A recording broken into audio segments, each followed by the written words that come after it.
Nes, formaliai ko reikia rinkimų apylinkiai? Reikia patalpos, balsadėžės, oficialių biuletenių, kuriuos, aišku, reikėtų susiderinti, rinkėjų sąrašo, stebėtojų, rinkimų komisijos. Bet jeigu Notingeme arba Katalonijoje gyvena porą šimtų lietuvių, tai kodėlgi tai yra apylinkės dydis lietuviškos? Mažos, bet apylinkės dydis. Kodėlgi jiems nedavus galimybės, susiderinus tvarką, kad jie galėtų rinkimus susiorganizuoti patys? Tada būtų logiška rinkimų datą perkelti, tarkim, į vasario 16 ar galbūt kovo 11. Nes kiek aš žinau, taip, gyvenu Lietuvoje, ne užsienyje, bet kiek aš žinau, į valstybinės šventės ateina kelis kartus daugiau žmonių švęsti bendruomenėse, negu į rinkimus jiem pasadas. Tai, tokie 3 dalykai, kurie irgi galbūt atrodo sudėtingai ir sunkiai pasiekimi, bet kas būtų juos pasiekus?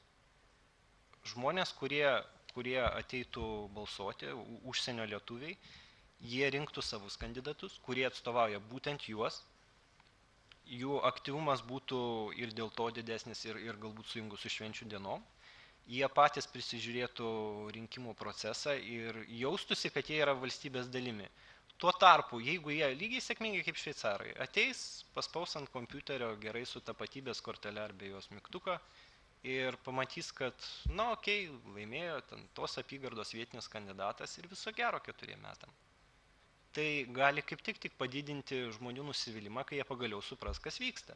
Kad jie padidina balsų kiekį vietiniams Seimo nariams, kurie realiai nelabai domisi jų interesais. Tai mano pasiūlymas būtų toks, jisai galbūt yra radikalus, bet, sakau, iš savo pusės mes matome labai daug ir didelių internetinio balsavimo trūkumų ir ketiname ir toliau savo darbą iš savo pusės daryti, tai tiesiog teks susitikti ir Seimo komitetuose ir visur, bet aš matau, kaip būtų galima tą visą problemą išspręsti. Tai va tiek ir norėčiau pasiūlyti. Tai dėkui labai, iš tiesų nuskambėjo keletas visiškai naujų idėjų, kurios iš tiesų gal net ir galima radikaliomis pavadinti, kiek pritarimo Seime sulauktų pasaulio lietuviam renkant savo atstovus, aš nežinau ar daugiau negu internetinio balsavimo, bet idėja tikrai įdomi. Galėtume savo komisijoje pasvarstyti šios 3 pasiūlymus, bet aš manau, iškart replikuoju dėl apylinkių susiorganizavimo.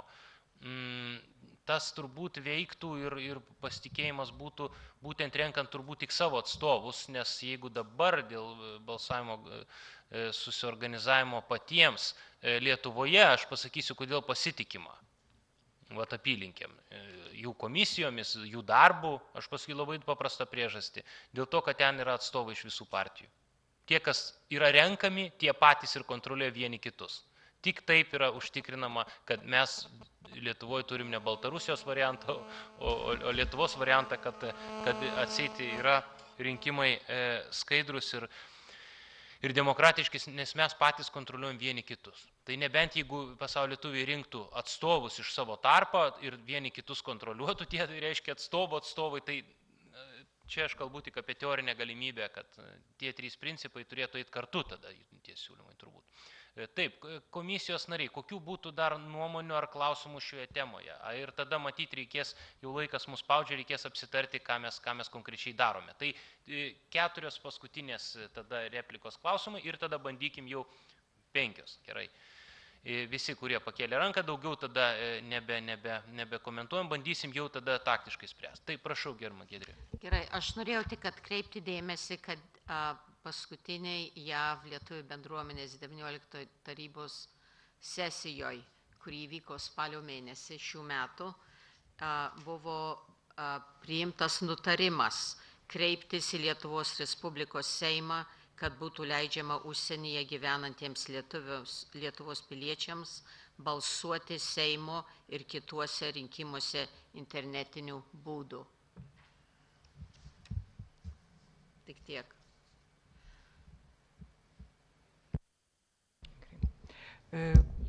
Prašom, Renata Retkutė. Tai Emilis kalbėjo apie apylinkės, aš norėčiau paklausti klausimą, kuris jau buvo klaustas, kaip dėl apygardos sukūrimo užsienio lietuviams. Jau mes girdėjome argumentų, kad yra mažas aktyvumas, bet, pavyzdžiui, šiais metais buvo Seimo rinkimai į Danės apygardoj, tai turbūt pirmininkas žino, kokie skaičiai. Dalyvavo 4,5 tūkstančio rinkėjų. Ir 2008 metų, aš turiu statistiką, apygardose, apylinkės, atsiprašau, apygardose dalyvavo nuo 14 iki 28 tūkstančių rinkėjų. Tai yra 10-15 tūkstančių iš užsienio yra palyginamas skaičius su tuo, kas vyksta Lietuvoje. Jis nėra jau toks mažas. Dėkui, kas dar kėlė. Taip, Jonas Prunskis, taip. Kadangi mes tik girdėjome, kad balsuotojų skaičius kitose valstybėse nelabai padidėjo, kai įvedė internetinį balsavimą, jeigu aš supratau gerai. Nepadidėjo. Tai šiek tiek padidėjo. Tai aš siūlyčiau, kad gal toliau vis tiek reikia spręsti ir diskutuoti internetinį balsavimą, bet problema yra, kad nebalsuoja, ypatingai užsienį. Tai aš siūlyčiau šitai komisijai patarti, kad Lietuvos ambasados veikiančios ne tik tai JAV, bet ir visose valstybėse skatintų ir turėtų gal kokią, nežinau, akciją ta žodis ar ne, bet kad ragintų, rašytų, skelbtų gal žmonėm balsuoti, kodėl tas yra svarbu. Kadangi skaitom ir kalbam spaudoje Jungtinėse valstybėse, kad žinai, yra nepatenkinti dėl vieno dalyko ar kito, bet nebalsuoja. Ir kodėl nebalsuoja, gal yra įvairių priežasčių. Bet kol kas aš nesu matęs, kad ambasada, kurio veikianti Vašingtone, aktyviai reklamuotų, skelbtų, skatintų lietuviam, kad balsuotų. Tai čia pagrindinė problema. Reikia, kad žmonės balsuotų. Ir reikia juos raginti. Laikraščiuose mes matome skelbimai, mažas skelbimas, kad jau balsavimai bus, bet reikėtų pagalvoti šitai komisijoje, mes galim kokią rekomendaciją paduoti, kad balsuokit, lietuvi, balsuok. Ne tik tai sakyk, kad žinai, nesi patenkintas, balsuok. Tai tik tiek. Taip, tai gerbiamas Ričardas Bačkis dar kėlė ranką, ar ne? Ne. Pastebėti, kad nėra jokio atstovų iš Seimo. Man nematau, dėl posėdžio, galim apsavę susirinkti, galim debatą, kokią daryti. Na, kol kas aš dar esu Seimo atstovas. Taip, bet pastaba vietoje, pastaba tikrai vietoje. Taip, gerbiama Joana. Tai ta pačia tema.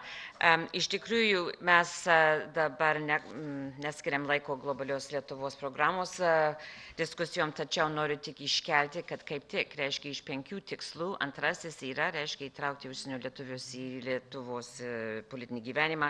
Ir pirmasis uždavinys plėsti Lietuvos Respublikos piliečių užsienį gyvenančių dalyvavimą. Kaip? Jūs spręsti užsienyje gyvenantiems Lietuvos Respublikos piliečiams skirtų rinkimų apygardų sudarimo klausimą ir sudaryti jiems sąlygas balsuoti internetu. Čia yra vyriausybės priimtas veiklos planas. Man rūpi, kad reiškia, kai sugrįš, jeigu matysime kitus Seimo narius, aš labai prašyčiau jų pasisakymų atskirai mus painformuoti, reiškia, kaip jie įsivaizduoja, kad šitas vyriausybės priimtas veiklos planas bus vykdomas. Nes jie, kaip mūsų tarpė dalyvaujantys šitoj komisijai, vis dėlto mums būtų labai naudinga, kad jie mus painformuotų. Tik labai geros pastabos ir teisingos, ir tą kryptį matyti reikės eiti ir turėti diskusiją platesnę, ko gero, šitom temam, ką jūs palėtėt, kaip įgyvendinti tuos tikslus. Tik siūlyčiau nestatyti taip klausimo Seimo nariam, nes Seimas visada pasakys, kad atsiprašau, vyriausybė vykdo, ką mes nusprendėm, o Seimo nariai tikrai nežada, ne ta kryptimi veikia pas mus. valstybė, tai jie gali atsakyti, kad štai mes galim vyriausybė nustatyti, ką jiem dirbti, o ne atvirkščiai. Bet čia tik tai tokia pastaba. Lengva. Taip, kaip komisijos nariai. Taip, tai vat mes dabar ir susitarkim, kokia tolesnė mūsų bus strategija šio klausimu. Turiu pasiūlymą, tokį ekspromptų, galbūt komisijos nariai sutiks. Pirmas dalykas. Išklausėm naujų argumentų, išgirdom naujų idėjų, kurios galbūt iš ties yra svarstytinos. Ta, ką pasakė gerbiamas Jonas Prunskis taip pat, dėl raginimo, tai vėlgi tai yra kitas dar metodas padidinti aktyvumą balsuojant. Išgirdome Joanos Kuraitės Lasienės pastabas, tai yra kompleksas kitų priemonių, kurias taip pat galėtume svarstyti ir priimti tam tikrą galbūt atskirą rezoliuciją, arba vystyti tą klausimą toliau, bet tai aš vadinu kompleksas kitų priemonių. Tiesiog toks pavadinimas suteikėjom. Bet mes turime priregistruotą projektą, įstatymo projektą, kuris šiandien yra svarstomas Seime. Tai yra pirminis mūsų klausimas.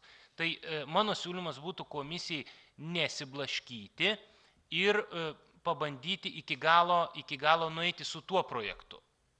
Tai yra dėl internetinio balsavimo konkrečiai, nes projektas jau yra svarstomas, jis koks yra parašytas, toks jis jau pasiekė Seimą ir yra pristatytas. Nei ką mes ten daug prirašyti, tobulinti jau negalim.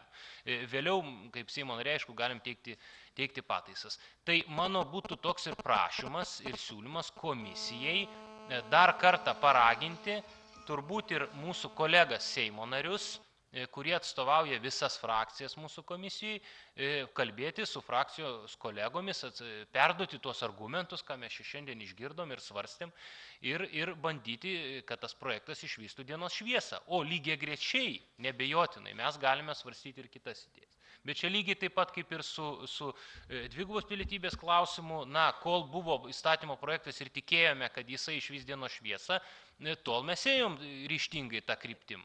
Kai dabar jau viskas tarsi aišku, prezidentės veto Seimas atmetė tas esminės pataisas, tai dabar svarstysim kitą alternatyvą, kurią toliau mes šiandien nagrinėsime. Tai būtų tokie tarsi du siūlymai. Ar ne, ar galime pritarti? Jeigu nėra prieštaraujančių, yra bendras sutarimas, tai aš tada dėkoju už šią dienos dalį ir kviečiu visus drauge papietauti. O vėliau turėsime antrąją dalį. Dėkui gerbiamam Vyriausios rinkimų komisijos pirmininkui Zenonui Vaigauskui, kuris visada išsamei mums papasako ir visada neatsisako pasidalinti įžvalgą. Ačiū labai. Aš norėčiau padėkoti ne pirmąsyk Onai už dalyvavimą šitose sesijose. Ne pirmąsyk dėkoju Jums.